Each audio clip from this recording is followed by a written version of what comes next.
Welcome to Omitech computer institute. और students, आज हम डिस्कस करने वाले हैं अबाउट एचएसएन और एसएससी कोड के बारे में। लिखा है गुड्स की पहचान के लिए एचएसएन कोड को बनाया गया है, जिससे गुड्स की पहचान करने में और उसकी ट्रेडिंग है, मतलब कि उसको बेचने में, खरीदने में, एक्सपोर्ट करने में और इन सभी चीजों में क्या हो, हम ट्रैक कर सके, उसकी हेल्प कर सके। मतलब कि इसका एक बेनिफिट ये होता है, जब हम एक्सपोर्ट इंपोर्ट करते हैं या गुड्स की ट्रेडिंग मतलब खरीद बिक्री करते हैं, तो उस समय हमको एचएसएन कोड और एसएससी कोड दोनों का ही इस्तेमाल करना पड़ता है। साथ ही साथ सरकार ये ट्रैक कर सके कि कौन सा गुड्स कितना आयात व कितना निर्यात हुआ है, मतलब कितना एक्सपोर्ट और इंपोर्ट हुआ है। जिस तरह से गुड्स के लिए एचएसएन कोड को बनाया गया, ठीक उसी तरीके से सर्विसेज के लिए एसएससी कोड को बनाया गया। एचएसएन व एसएससी कोड 8 डिजिट के होते हैं। अगर हम बात करेंगे फुल फॉर्म्स की, तो एचएसएन का जो फुल फॉर्म होता है वो होता है हार्मोनाइज्ड सिस्टम नोमेनक्लेचर। और अगर हम बात करें एसएससी की, तो इसको कहते हैं सर्विसिंग एक्टिवेशन कोड या सर्विस अकाउंटिंग कोड ही बोलते हैं इसको लोग। तो दैट मींस कहने का, इसमें अगर फुल फॉर्म की बात करें तो आपके सामने स्क्रीन पर दिया हुआ है। अब मेन ये ट्रैकिंग होती है कि सर एचएसएन एसएससी बनाया क्यों गया, आखिर किस लिए बनाया गया। तो इसके पीछे का कारण देखिए क्या है। मान लेते हैं कि अगर आपकी इंडिया की बात करें, तो इंडिया में क्या होता है, आप कहते हो गेहूं, देखिए ऐसा तो है नहीं, गेहूं हर जगह बोलते हैं, हो सकता है फॉरेन में कुछ और बोलते हो, यूएस में कुछ और बोलते हो, अमेरिका में कुछ और बोलते हो। इवन कई बार तो ऐसा है कि भारत के अंदर ही एक ही गुड्स को अलग अलग राज्यों में अलग अलग नाम से जानते हैं। तो गवर्नमेंट इसको कैसे जस्टिफाई करेगी, जैसा कि हम जानते हैं कि जब एक ही चीज में मल्टीपल नाम हो जाते हैं, अब पता लगा उसका नाम फॉरेन में अलग है या इंडिया में अलग अलग राज्यों में अलग है, तो उसको यूनिक, उस चीज को, उस गुड्स को या उस सर्विसेज को उसकी यूनिक पहचान देने के लिए क्या करते हैं, गवर्नमेंट ने एक सिस्टम बनाया है, एक नंबर सिस्टम बनाया है, जो कि गुड्स के लिए अलग है और सर्विस के लिए अलग है। मतलब कि हर एक गुड्स को स्पेसिफाई एक नंबर देंगे और उस नंबर से उस गुड्स की पहचान होगी। अगर हम बात करें इन गुड्स की, तो इन गुड्स को बनाने का जो तरीका है वो अलग अलग प्रकार दिया गया है। इसमें चैप्टर्स होते हैं, चैप्टर्स में सबसेक्शन होते हैं और फिर उसके अंदर गुड्स का जो होता है डिस्क्रिप्शन वो लिखा होता है। इसके लिए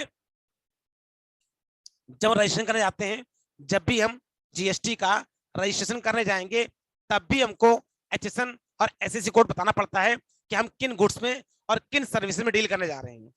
जैसे कोई बिजनेस है, जब भी हम जाके जीएसटी में उसका रजिस्ट्रेशन करेंगे, तो जीएसटी डिपार्टमेंट से ये पूछता है कि भैया कौन सा गुड्स बेचोगे, किस तरह के गुड्स को खरीदोगे बेचोगे, या किस तरह की सर्विसेज में डील करेंगे आप।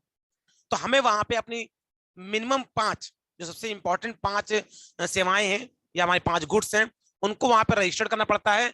और उसको रजिस्टर करने के लिए हमको वहां पे जो भी गुड्स या जो भी सर्विस हम डील करने जा रहे हैं, उन गुड्स और उन सर्विसेज का हमको एचएसएन कोड और एसएससी कोड वहां पे लिखना पड़ता है। तो मतलब एचएसएन और एसएससी कोड सरकार द्वारा बनाए गए नियम के अनुसार इनवॉइस पर होना भी जरूरी है। मतलब उसका भी नियम है कि जब आप बिल काटेंगे तो वहां पे भी लिखना जरूरी है। जब जीएसटी का रजिस्ट्रेशन कराएंगे तो वहां पे भी आपको बताना पड़ेगा कि किस तरह की गुड्स और किस तरह की सर्विसेज में डील कर रहे हैं। तो मतलब कहने का, इस तरीके से आपकी ट्रेडिंग में, आपकी इनवॉइसिंग में, आपके रजिस्ट्रेशन में इस कोड का इस्तेमाल होने वाला है। तो यहाँ पे क्या है, और गवर्नमेंट ने जो टैक्स रेट बनाया है, गवर्नमेंट ने जो टैक्स रेट वो डिफाइन किया है, ये डिफाइन किया है एचएसएन और एसएससी कोड के अनुसार। मतलब जिस तरीके से कैटेगराइज करा है एचएसएन और एसएससी कोड को, उसी तरह से कैटेगरी के अकॉर्डिंग क्या कर रखा है, गवर्नमेंट ने जीएसटी रेट को भी स्पेसिफाई किया हुआ है। तो इसलिए आपके बिजनेस के लिए आपका एचएसएन कोड और एसएससी कोड बहुत ही मैंडेटरी हो जाता है कि आपको इसकी जानकारी होनी चाहिए। अब हम बात करते हैं एचएसएन और एसएससी कोड के रूल की, कि क्या इसका नियम क्या है। देखिए, रजिस्ट्रेशन के लिए तो ये मैंडेटरी है, को बताना पड़ेगा कि किन किन गुड्स और किन किन सर्विस में डील करते हैं। अब मान लिया आपका बिजनेस स्टैंड हो गया और आपको बिल काटना है, इनवॉइस काटनी है। तो इनवॉइस काटने के लिए जो नियम बनाए गए कि जो बिल काट रहे हैं, आप जो बिल बना रहे हैं सेल का, उस बिल में किन किन बिल के ऊपर एचएसएन और एसएससी कोड लिखना जरूरी है और किसके ऊपर लिखना जरूरी नहीं है। और लिखना जरूरी है तो क्या पूरे 8 डिजिट, या उसका हम केवल एक चैप्टर कोड लिख दें, या उसका कोई हम कैटेगरी कोड लिख दें, या पूरा का पूरा हमको 8 डिजिट का कोड लिखना पड़ेगा। तो इसके लिए नियम आपकी स्क्रीन पे अवेलेबल है। अगर 1.5 करोड़ के नीचे की इनवॉइस है या आप कंपोजिशन हो, तो आपको एचएसएन कोड लिखना जरूरी नहीं है, आपको लिखना जरूरी नहीं है। लेकिन अगर आपकी इनवॉइस 1.5 करोड़ से 5 करोड़ के बीच में है, तो आपको 2 डिजिट का एचएसएन कोड या एसएससी कोड लिखना पड़ेगा। अगर 5 करोड़ के ऊपर है तो फिर 4 डिजिट का एचएसएन कोड लिखना जरूरी है, और अगर आप इंपोर्ट और एक्सपोर्ट करते हैं तो आपको पूरे 8 डिजिट का एचएसएन कोड अपनी इनवॉइस पे लिखना मैंडेटरी है। तो जैसा कि हम जान गए हैं कि अगर इनवॉइस 1.5 करोड़ के नीचे है तो लिखना जरूरी नहीं है। तो 1.5 से 5 करोड़ में 2 डिजिट, 5 के ऊपर 4, और अगर इंपोर्ट एक्सपोर्ट करते हैं या एक्सपोर्ट इंपोर्ट करते हैं तो 8 डिजिट का लिखना मैंडेटरी है। तो ये नियम है कि भाई किस तरह के बिल पे क्या आने वाला है, कौन सा हम एचएसएन कोड और एसएससी कोड का इस्तेमाल करेंगे और कितने डिजिट करेंगे। हालांकि आप मार्केट में देखेंगे तो चाहे 1.5 करोड़ के नीचे की इनवॉइस भी हो तब भी लोग एचएसएन कोड लिख देते हैं, भले 4 डिजिट का लिख दें लेकिन लिख देते हैं। हालांकि नियम का मैंडेटरी नहीं है, लेकिन लिख देने से और बेहतर रहता है। उससे रिटर्न फाइलिंग में क्या होता है, हमको आराम मिलता है, क्योंकि गवर्नमेंट रूल के अकॉर्डिंग जब रिटर्न फाइल होता है तो वहां पे गुड्स की डॉक्यूमेंट रिपोर्ट बनती है और वहां पे भी एचएसएन और एसएससी कोड का होना जरूरी है। इसलिए अगर बात करें रूल की तो लिखना जरूरी नहीं है, लेकिन बात करें टेक्निकल की, जब जीएसटी रिटर्न हम अपलोड करते हैं तो वहां पे एक डॉक्यूमेंट समरी बनती है, और डॉक्यूमेंट समरी अगर एचएसएन कोड नहीं होगा, अगर आपकी स्टॉक आइटम पे एचएसएन कोड नहीं होगा तो आपकी डॉक्यूमेंट समरी जनरेट नहीं होती है। तो ये टेक्निकल चीजें हैं, ये आगे जब जीएसटी रिटर्न फाइलिंग सीखेंगे तो वहां पे आपको समझ आएगा। पर अभी के लिए समझिए कि आपके लिए आइटम का एचएसएन कोड और सर्विस के लिए एसएससी कोड मैंडेटरी है इन द केस ऑफ जब टैली में आप एंट्री करने जाएंगे। अब बात करते हैं टाइप्स ऑफ इनवॉइस की। इसी के साथ में हम बात कर लेते हैं टाइप्स ऑफ इनवॉइस की।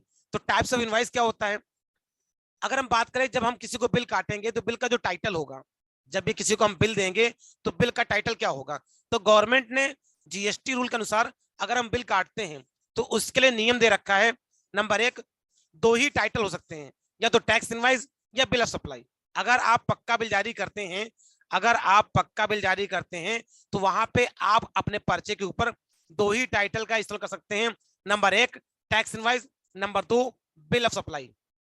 सर कब लिखेंगे टैक्स इनवॉइस और कब लिखेंगे बिल ऑफ सप्लाई?